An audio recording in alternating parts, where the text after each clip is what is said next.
And I said to the man who stood at the gate of the year, "Give me a light that I may tread safely into the unknown." My and lords. he replied, "Ladies, kings, queens, kings, go out into the darkness and put your hand into the hand of God. That shall be to you better than light and safer than a known way. Amen." Here endeth the first lesson. Why am I saying that? Do you get the, despite the terrible, miserable performance, do you identify the words who said them? Was it your nan? You had her over at Christmas, didn't you? It was a good impression. No, it wasn't a very good impression. I think was it King? I know there's the film The King's Speech, but this was George V. Oh, I don't know. Check with a royalist, not with me. Anyway, welcome to the first Comedy Slab edition of 2021. I'm Adrian Lacey, speaking to you from the southeast of England, and his nibs is in the Midlands thereof. Come in, please, Shane O'Connor. Or as we say up here, the Midlands. Yes. Not to be confused with Shropshire. Or Salop, The Shropshire Slasher, yes.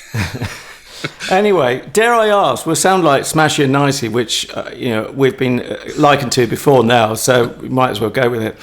How was your Christmas, mate, and your New Year's celebrations? It was great mates, great mates, and did you do some Christmas charity jumper. work? Yeah, I did a lot for charity over on Boxing Day, and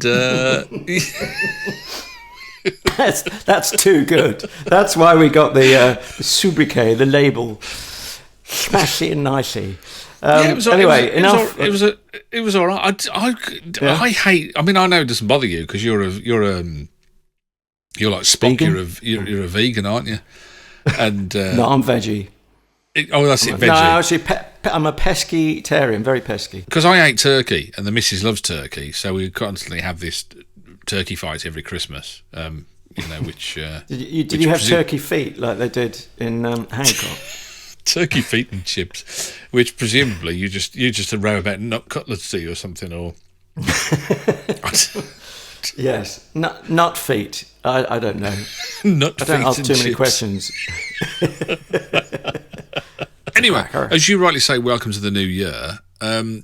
We just had a look what's coming up, didn't we, to see what the future. Yes. Oh, I thought you meant. I'm just going to very quickly try. Yeah, we're looking at, I think, a very forward-looking comedy podcast, but we'll be slabbing that in a sec. Yeah, some returning series and some brand new series. Do you want to go first? Well, some of the things that I'm looking at, it's quite interesting, actually, to see some of the things that we've already slabbed. Getting a second series. I'm just looking at some of the things that I want to slab. I won't spoil what they are. And they're going to get a second series. Some of the ones that we've already done. Hitmen. Do you remember Hitmen with Mel and Sue? Oh yes, which you liked more than I did. I quite like that. Yeah, that's got a second series coming up. Give me a second series. You can't do it, can you, without doing the what's it? Meet the Richardsons, which you put on the slab with John and his wife Lucy Beaumont, which you roundly. Shall we say, unflatteringly dissected. Couldn't bear it. Would be an understatement. Couldn't bear it. I just even now I watch it as the trail comes on, and I just couldn't. And I feel like I'm kicking a puppy in the face with that one because John Richardson seems like a really nice guy, doesn't he? But I'm sure they're both nice. Oh, and the Cockfields is coming back. You weren't over flattering about that, or actually no, I think you liked it more than me. I mean, it was only 3 episodes, wasn't it? The Cockfields, I think, didn't they? That's it. Yeah, well, they deserved more of a run up at it, I think. Yeah. And I didn't strongly dislike it. I just, I think I didn't warm to it, but I'd like to. And I think, if they're given another chance. In fact, look, all of these shows, make more of them. Even the shows I hate, make more of those too. Yeah. I mean, more comedy. I think.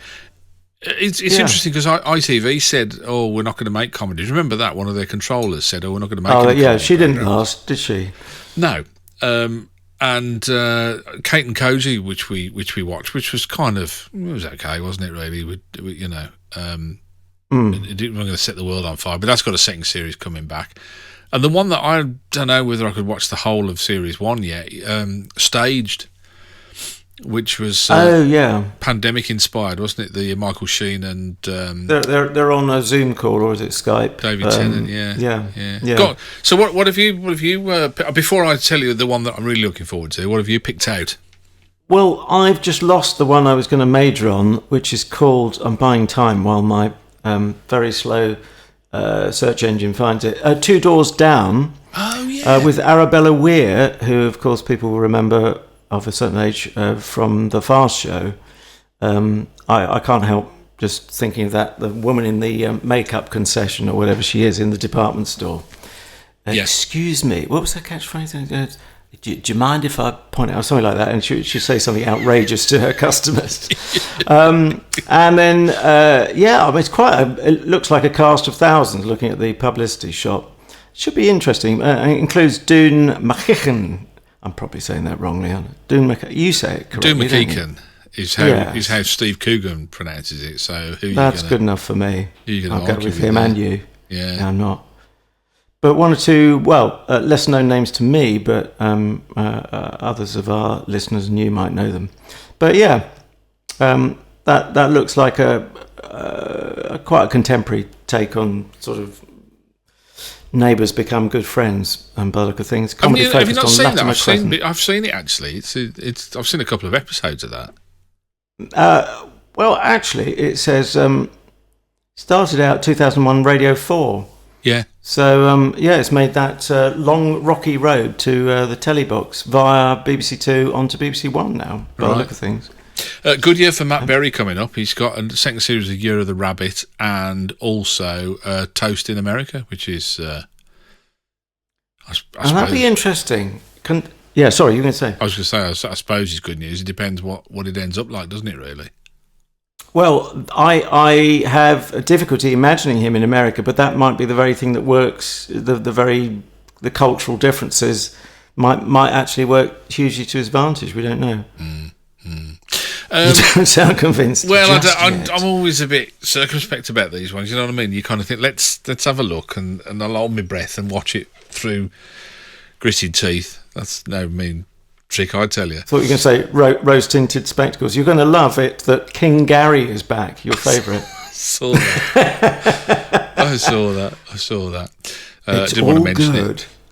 The one that I'm really pinning all my hopes on, here's, and I don't know whether I should do this. So that's dangerous. Expectations. Yeah, it'll go on the slab, definitely. Is a thing called The Cleaner, starring Greg Davis.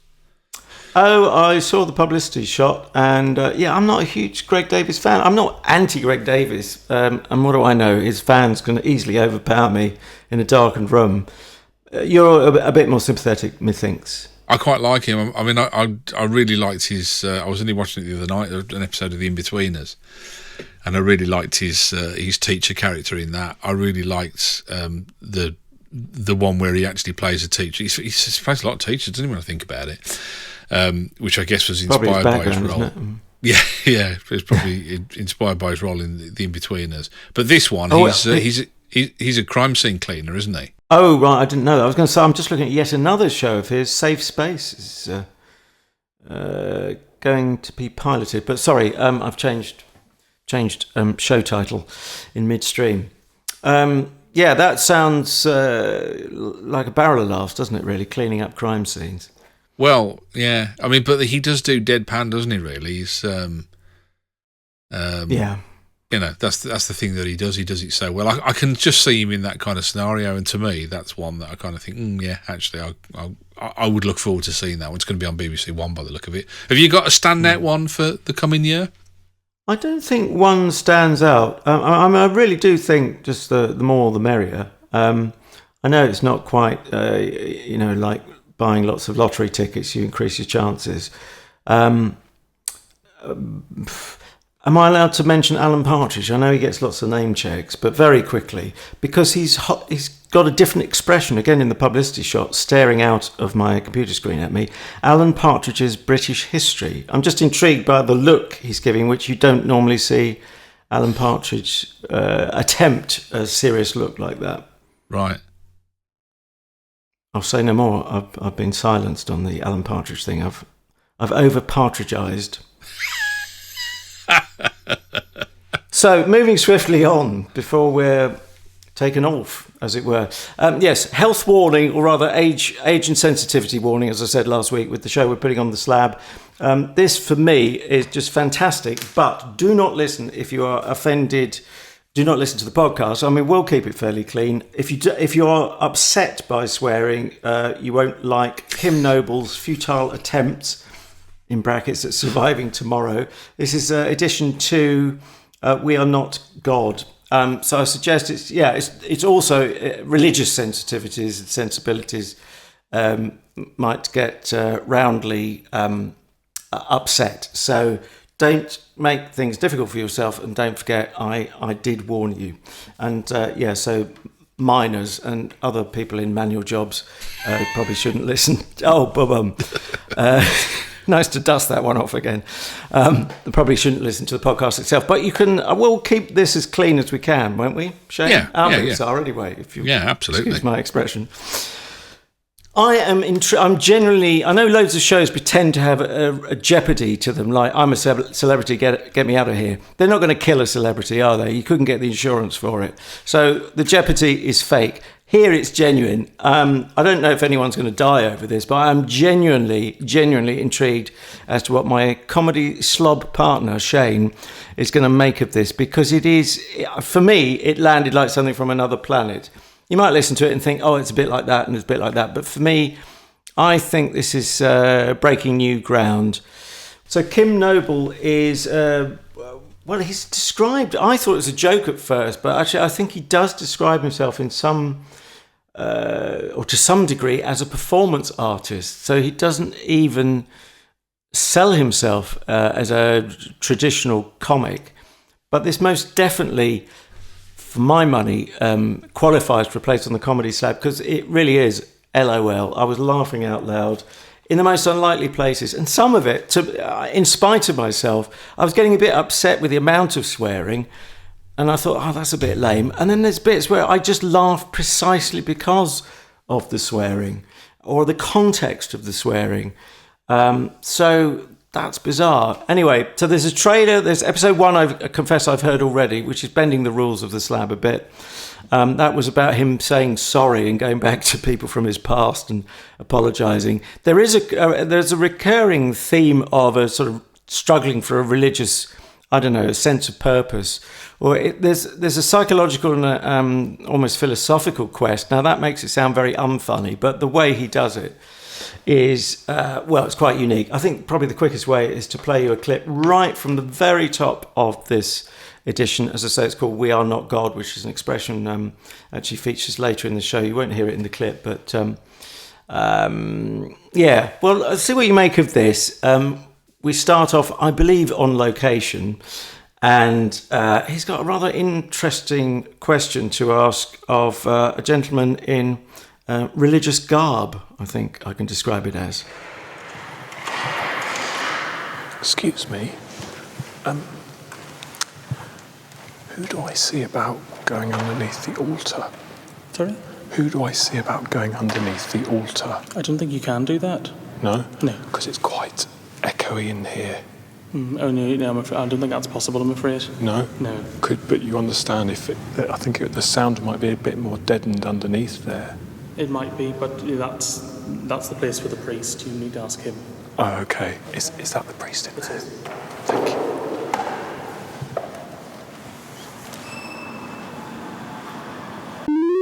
I'm not going to ask him, I'm just going to go under there. This is Futile Attempts, episode 2. We Are Not God. I was thinking of calling it How to Join a Cult in Hounslow, but it's just not snappy enough, is it? Anyway, this is me under the altar at St. Joseph's, because the acoustics in the church were rubbish. It's interesting because at that point, it's all, you don't know what you've got in your hand, do you? When you're listening to this. I don't know what you had in your hand when you were listening. And at that point, I couldn't make up my mind whether it was all contrived or whether it was all genuinely recorded and edited cleverly. So shall I give you my headline first of all? Yeah, I'm intrigued because for new listeners, we try and summarise. One of us sets the homework. It was me last week setting it, and also I thought something more forward-looking for 2021. But anyway, I set the homework, so Shane had to have a listen. Hopefully, you've had a listen, or will do, and then we'll mark it out of 5 at the end of the show. But in the meantime, yes, to your headline, your views in a pithy sentence, please. Well, because it was Kim Noble, I came up with Kim and have a go if you think you're brave enough. Oh, but that kind of sits on the fence in terms of what you made of it. Well, not really. That's positive then, is it? No, because what I'm saying is, I think you have to. I found it quite a tough listen at times. I think you have to be. Perhaps brave is the wrong word. I don't know, but it's. Do you know? And I didn't know this before I started listening, but I'm always wary. When you're right, he describes himself as a performance artist, doesn't he? And I think I read somewhere that he'd gone undercover for 6 months in B&Q. Oh yeah, was he a cleaner in that job or no? Something? He just wore the same uniform as the staff, right. and just pretended he worked there, but didn't. I mean, to do that for no pay for 6 months, unless he got some money from a production company. Did he make? Was that the performance, or did he record? Yeah. No, I don't think he did anything with it. I don't think he even kept a diary. I don't know. You'd want to do something with that. You'd want some upside, wouldn't you, if you weren't being paid? Yeah, but he makes no secret of the fact. In fact, it's been covered in his act that he has issues with mental illness and suicidal impulses. I think he did a show in London, didn't he, called Kim Noble Will Die. And I've got to be honest with you, maybe it's the traditionalist in me, I don't know, but I steer away from that if that's kind of comedy. If that's all part, do you know what I mean? It's a bit like going to your dentist and them trying to sell you a watch. I didn't come here for that. Can you do me fillings? And but a clever comic can make comedic capital out of tragedy, can't they? I've never seen, or I've never come across somebody who has made comedic capital out of issues with mental health and suicidal tendencies. But you know, I'm there to be convinced. Right. Whether we've all seen comedians who've got struggles with mental health. I would say there's a higher proportion of comedians with mental health issues than in the population at large. That's completely unscientific, but that's by having my ear to the ground, reading interviews, and understanding the psychology of what propels people on stage. Yeah, and I wouldn't disagree with you. I think you're probably right, because and also because of the fact that it is a hugely demanding thing to do. I mean, both physically and mentally to do it night after night and to develop your act and develop a routine and regularly face failure head on. I kind of get it. I mean, it's not, but to make it part of your act to me is a different thing. And whether I'd want to go I mean, I certainly wouldn't be attracted to a show that was called Kim Noble Will Die and talks about him wanting to throw himself off Waterloo Bridge. Do you know what I mean? No. Yeah, that is at the heavier end. Very, very heavyweight stuff kind of thing. So anyway, back to this, because this isn't about this at all, but I kind of it already comes from a dark place in a way, and I did find it very dark. I found it very, you were saying about, you probably think, it's like this or it's like that, and it is, but you're also right in as much as it is very unique as well in its own way. But I kept reverting back thinking of Blue Jam, Chris Morris. Right, yeah. Radio and then TV back in the 90s. Did you get those references as well? Did it feel like that to you? No, because I didn't find... I enjoyed... some of them were called Jam, weren't they? One on the radio was Jam and Blue Jam on the TV, or the other way around. I enjoyed them, but I don't remember laughing out loud. I mean, they were all a bit, close to the edge kind of thing. Yes. This, I do find laugh out loud several times, and I don't see it coming, which is why it's all the more enjoyable for me and remarkable. And this is a breath of fresh air to me. But yeah, I'm prepared to admit there's nothing new under the sun, and there are elements that people will think, oh, that's come from there and this has come from there. But I mean, I particularly like the that clip I just played. As I say, right at the top of the show, we were talking last week about the over slickness in some ways of Seinfeld. This is the opposite, but it works for me. The messiness, especially if you either want to believe or you are convinced that he's doing it for real, undercover, or however he's doing it. He starts with a sort of, excuse me, the very things that my inclination is to clean up when I'm editing audio, if I'm doing it for, or particularly for the BBC, say, and make things tidier. Yeah, so for me, it's a nice sort of grubbiness to it, if I can use that term. And it totally fits, the style fits what I feel he's trying to do with it. Yeah, it's, and I wouldn't disagree with you. I mean, I didn't laugh out loud at all, but equally, that is not to say that I didn't find it fascinating and enjoyable on some level as well, I think, and very, very clever. I mean, there's no question about any of those things at all, but the comedic value, I mean, I thought it was quite interesting. It wasn't until late on, I think there was a scene where there's an altercation in the church and he gets thrown out the church, that I finally cottoned on to the fact that it actually, because all the way through I'm trying to make my mind up whether it was just well edited but reality, or whether it was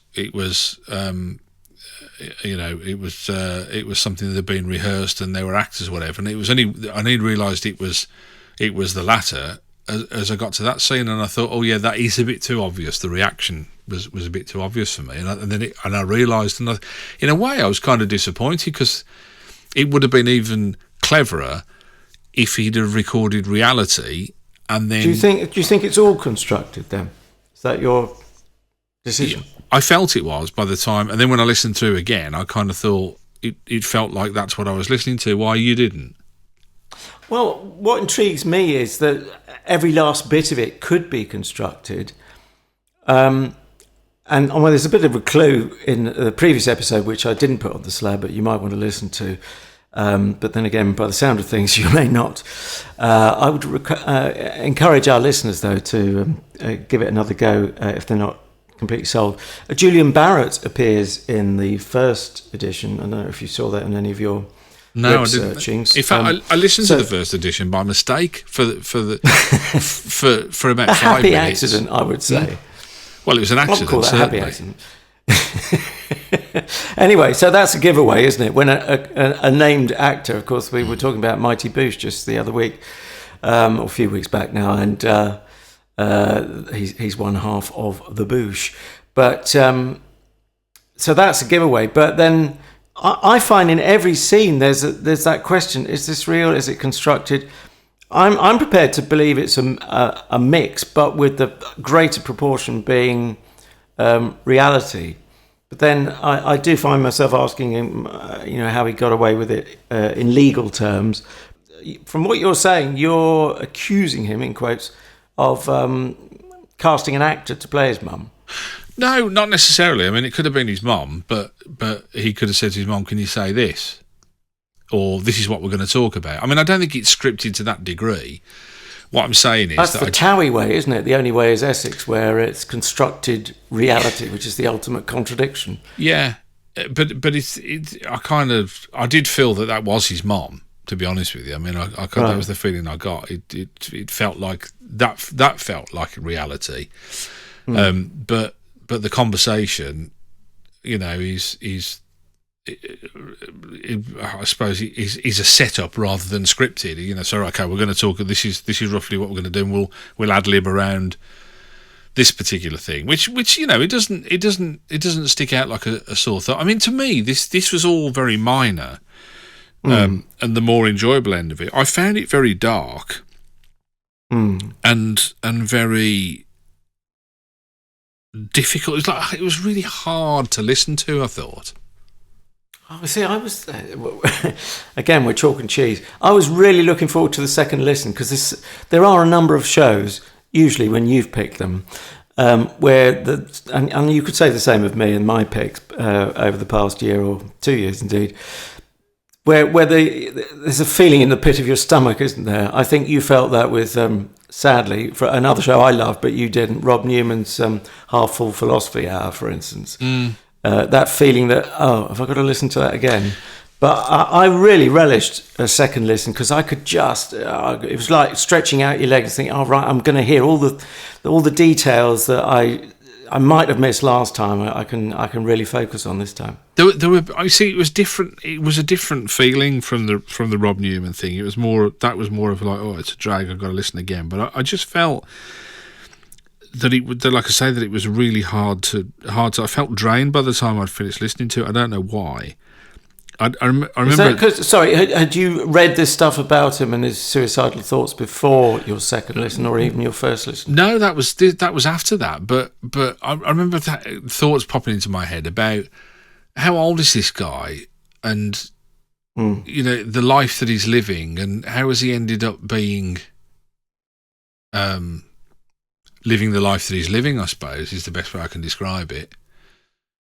I'm just wondering why I've missed him for so many years, but obviously he's been on Twitter since November 2009. Not that that's much of a measure of how long he's been going, but he's in his mid-40s, I think. Yeah, and this kind of mid-40s guy, and you kind of think, what's going on? What's the backstory? I think that troubled me as well, which is, I suppose, testament to the reality of the piece in a sense. But you can also be intrigued by a backstory. You sound more troubled than intrigued. I'd say I'm on the intrigued side. Yeah, I think maybe the troubled thing came in when I found out about the suicide stuff and all that kind of. I don't know. The one thing I do remember as well is this. There was the scene where I did think it was quite funny actually when he phoned up and he said. He phoned Netflix. He said, "Hello." Oh, we're going to hear that actually. Do you want to lead into that? Oh, okay. Well, the second audio clip. I won't. Let's talk about it after you've heard the clip. Then, if that's funny, if that's what you want to do. Yeah. You play the clip, and then I'll say what I thought of that afterwards. Probably better, wouldn't it? Yeah, because actually we try and keep clips to around a minute or not too much over, and there wasn't time. You can sort of finish off where this resolves in as much as it does resolve. So I've come in at the beginning of Netflix, and you don't.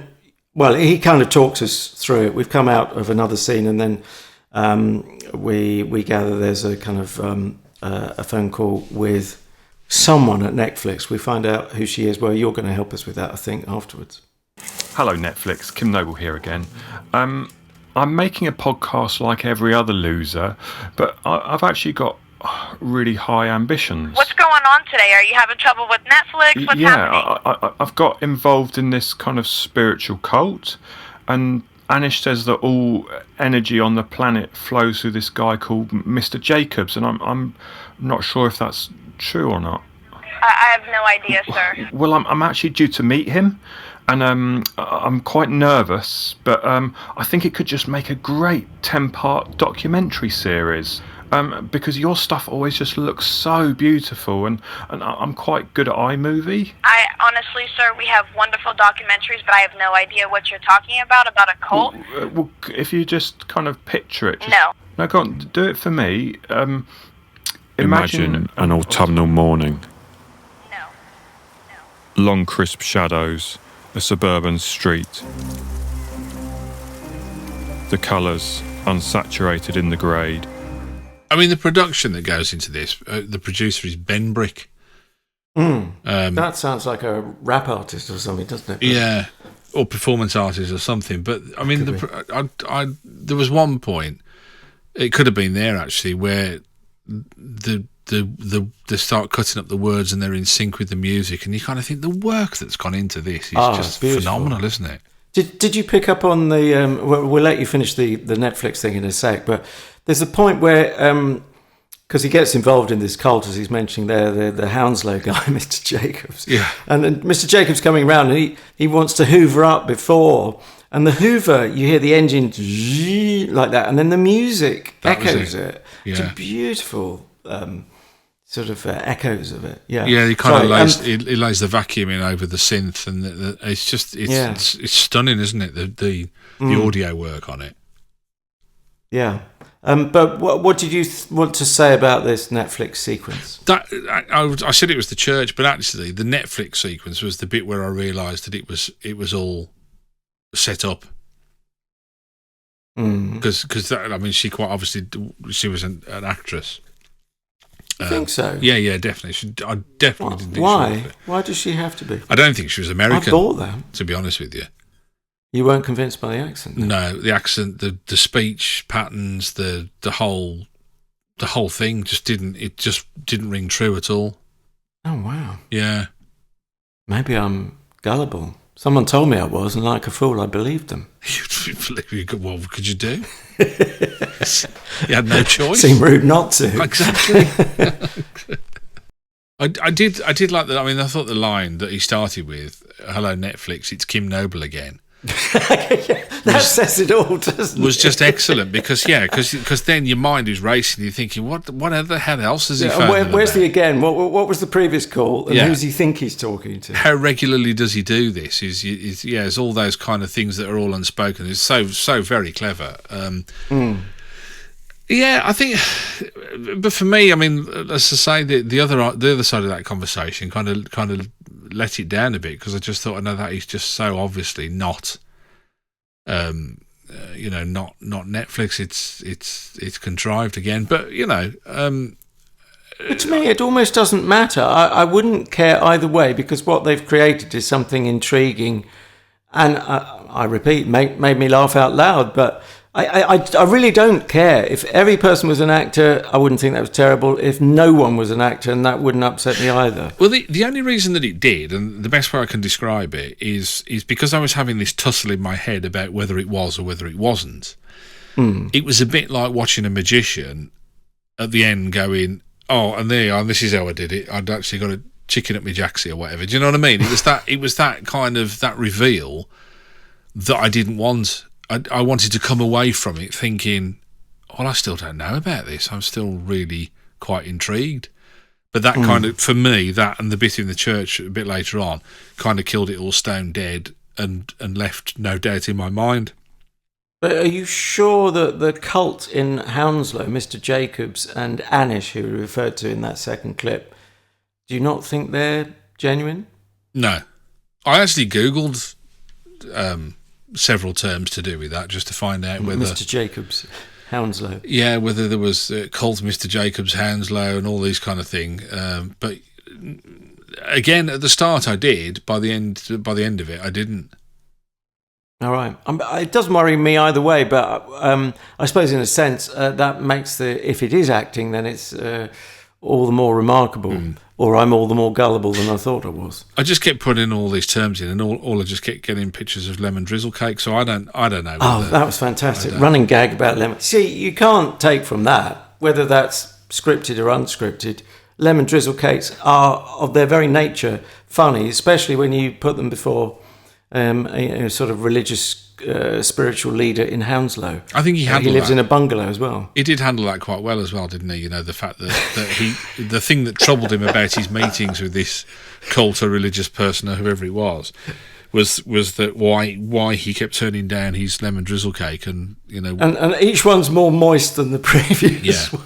Although that and I won't spoil it because they do it in a very special way, but at the very end of the show it actually gets resolved, doesn't it? So you do get to find out what was the problem with the lemon drizzle cake.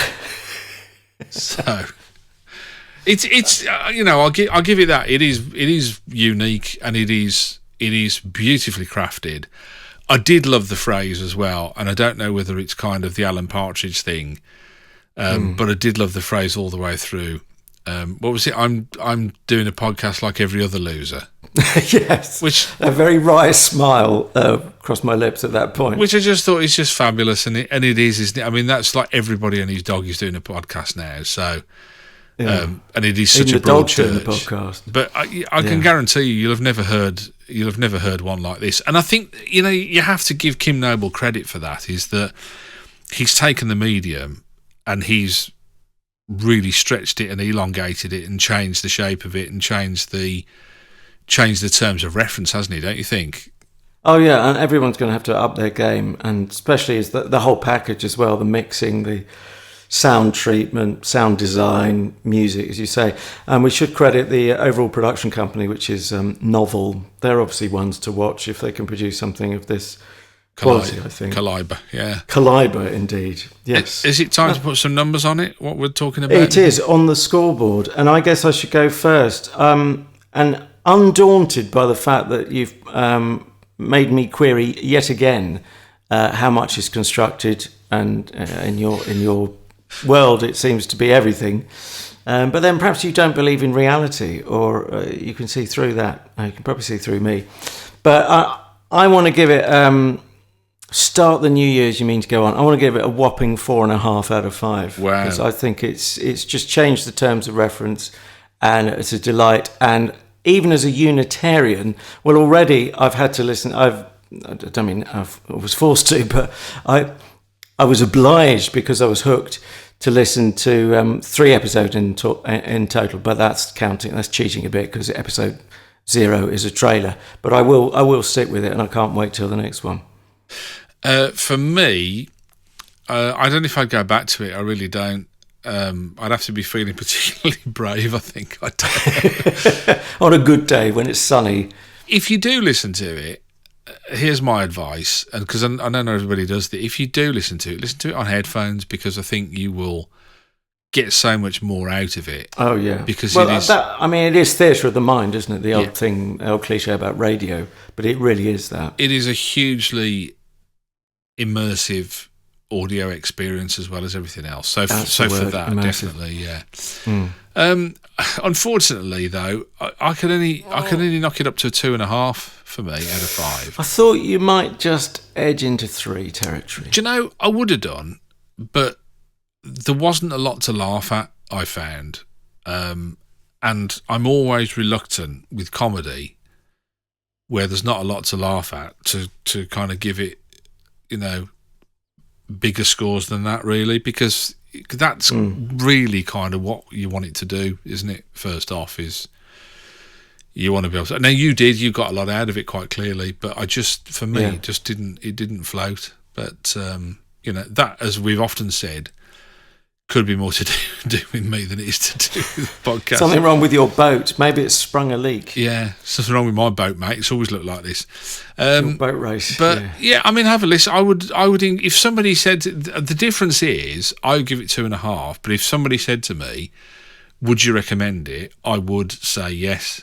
Go and listen to it, because I think it's something that I can see why you like it.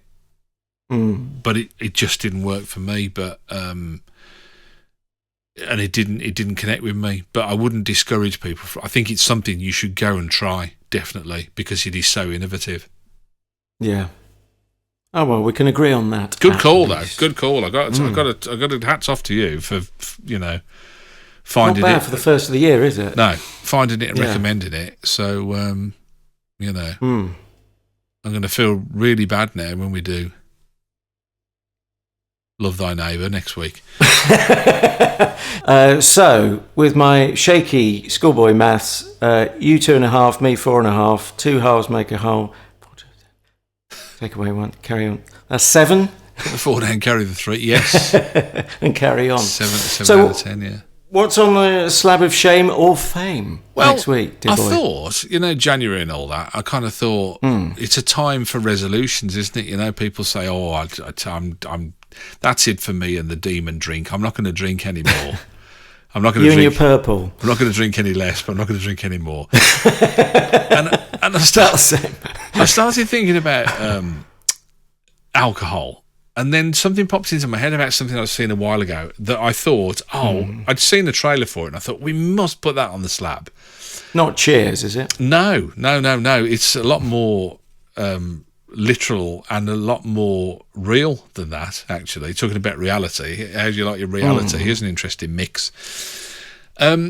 It's called... Shall I put you out of your misery and just tell you what it is? And then, well, I was going to say that there is... it's not this then, given what you said, because it sounded like someone had really... It's autobiographical, but there is... what's it? Love in Recovery. It's about an AA group on BBC Radio 4. Oh, no, I've not heard of that one. No. So we could do that another time. Sounds like no, you're talking... It's probably, the same sort of laugh you had at this last podcast. Yes. Namely... Not a very loud one. Yeah. No, you're going to suggest, what is it? One sort of authored, as it were, well, by a single comedian. Again, it's kind of it has a bit of uniqueness. No, it's two comedians. It's Joe Lycett is the one comedian who's in it, and the other comedian. It sounds terrible, but I can't remember her name. But I know her surname's Howard because she's the sister of Russell Howard. Oh wow. And I've seen her in other sitcoms as well. But she's the second person in it. And it basically revolves around them telling a story of history. Are you getting any closer to it at all?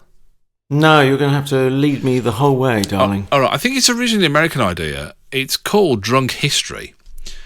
And they have reenactments whilst the comedian slowly gets drunk and tells the story of the historical thing that's happened. I think Joe Lycett is telling the story of the Great Train Robbery in 1960s, but slowly getting drunk as he does so. Or is he pretending to get drunk? Is it constructed reality? Well, you'll have to fathom that one out for yourself. But it's the UK version, because there is an American version. It's the UK version of Drunk History. It's Series 3, Episode 4 that we're going to be looking at for next week. Just making a note. I've got my little clipboard here. Hang on, just to prove it. You had that for Christmas, didn't you? That hurt. Yes, right round my festives. Did you say Series 3, Episode 4? Series 3, Episode 4. Drunk History. Drunk History. Yeah. Intriguing. Well, thanks for that. So, we move seamlessly, he says, drawing attention to the seam, to anti-social media. We are at Comedy Slab. Keep moving, keep talking. They won't notice. They're all too drunk with their own history. They have a history of being drunk. So, yes, do follow us on Twitter, on the twits, and, as I say, at Comedy Slab. We tweet everything from gags to obits. That covers the spectrum, doesn't it, really? Comedy and tragedy, all there, built in. And we are at Comedy Slab, our Facebook page, likewise. And likewise is what we'd like you to do. If you could like that and follow us on Twitter, that'd be fab. Person-to-person recommendations or socially distanced, depending on whether you've been inoculated yet. Just telling people how much you love the Comedy Slab. And if you can do that with a straight face, you can do anything. And finally, if you could give us a good big thumbs up, generous star rating, as Candice Marie apparently has done. I'm not sure if that's her real name, but you'll find that on iTunes / Apple Podcasts. Thank you, Candice. Well, yes, that is a Mike Leigh reference. Is it indeed? Oh, is yes. It from one of the early TV plays? And I tell you, it's from Nuts in May, and I tell you, it was the Alison Steadman character was Candice. Now, come on, Candice Marie. Okay, Keith. Yeah, it's a classy name. Don't knock it. That's cool. I like that. Whoever Candice Marie is, yeah, thumbs up to you. We like that one. Yeah, seriously, if you haven't had a chance to do that, can you? Because we were just saying a couple of podcasts ago that.